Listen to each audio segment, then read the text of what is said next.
Hi students, and welcome to Business 1301. I'm Harlan Williams. I am your instructor, and this video is to welcome you to this course. Before taking an online course, you are required to take the Student Orientation course. Now, that course covers the practicalities of using both D2L and of taking an online course.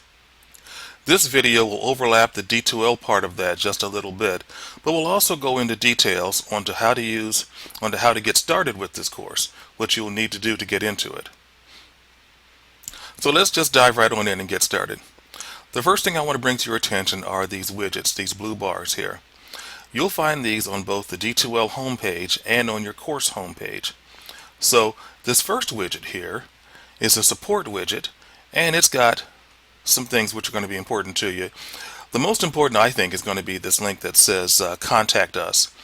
The email will take you to the OTS help desk, and this is also their phone number, so you can call them for any kind of assistance that you may need, either with your computer or with using D2L.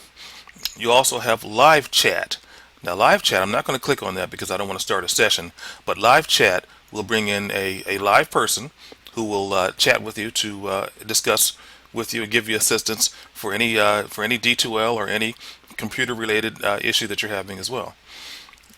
The updates widget over here will keep you apprised of any quizzes that you still have yet to do, or any emails that have come in. I'm not going to click that because I don't want to get into that just yet. And then the calendar widget is populated with all of the due dates for your discussions and assignments. So I put the due dates in already, and those will come up here on this calendar. The news widget is an announcements tool that your instructor in other classes that you may be taking will use to let you know of the of upcoming dates of assignments or discussions, or of a test that's coming up, or perhaps a speaker who's coming into a face-to-face course. Now I'm just using this just to let you know that how to start the course. So you click content at the top, then click course overview to get started. So we'll click content and then click course overview. Alrighty. Now you have a navigation bar to the left. I'm pretty sure the orientation covered this, and it also told you that these are called modules. Okay, so the course overview, I want you to be familiarized with that and study it, and it will go over the other major tools in the navigation bar: the bookmarks, the upcoming events, the table of contents, and the read me first. Okay, the read me first is the top level of the content modules, and it has these modules within it. All right, we're going to revisit this in just a little bit, but first let's go over here and look at the course navigation. So if we go over here to grades, this will always give you your progress grades as well as your final grades. If we put that on there, some instructors don't put the final grades; they only put the progress grades on there. I probably will put the final grades in there. Let's go to assessments and Dropbox. A Dropbox is just a means by which you can turn in your assignments to me. That's all that is. Now, some faculty will tell the students to find their Dropboxes by going up here through assessments. Now, I don't do that. I'll make a link to the Dropbox from the content area. From whatever chapter that we're in, you'll see a link that says to that assignment, to that Dropbox. The same thing goes for discussions. Okay, so done with that. Let's look at communication. Lots of tools here. The discussion tool we're going to be using every week, so familiarize yourself with that. The email tool, you can use this to communicate with myself and with your fellow classmates. Your D2L email is separate from your Lone Star email. However, you can forward your D2L email to your Lone Star account. Okay, your D2L email address is your username at d2l.lonestar.edu. So mine is harwilliams, HARWILLIAMS, at d2l.lonestar.edu. www.lonestar.edu. Okay, moving on.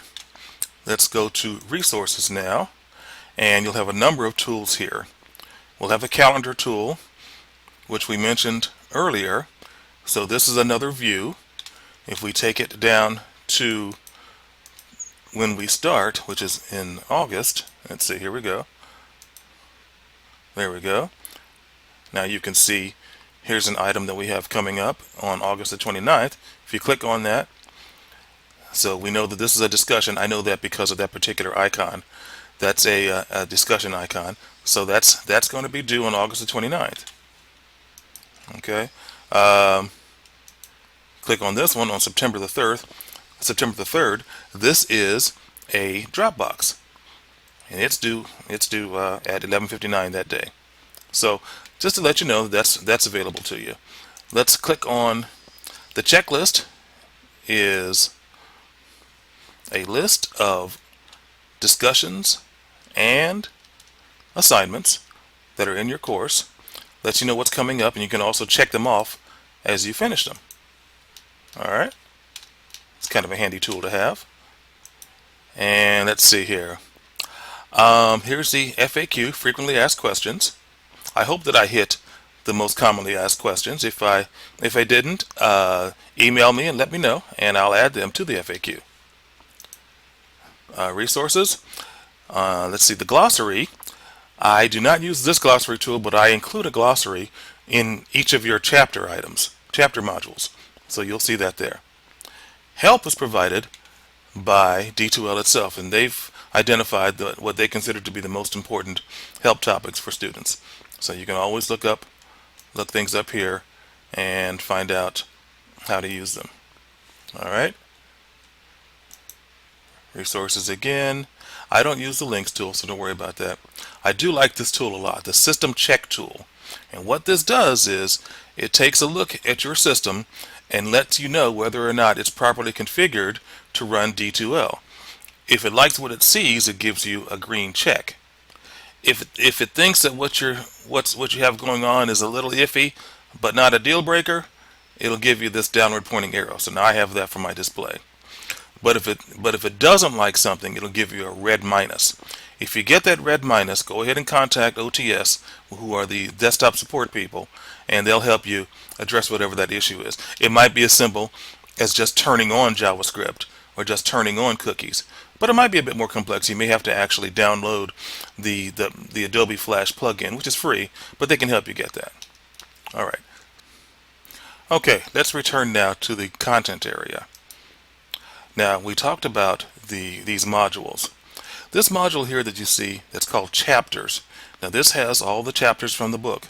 However, it's set up so that you can't see these until you've taken the syllabus quiz.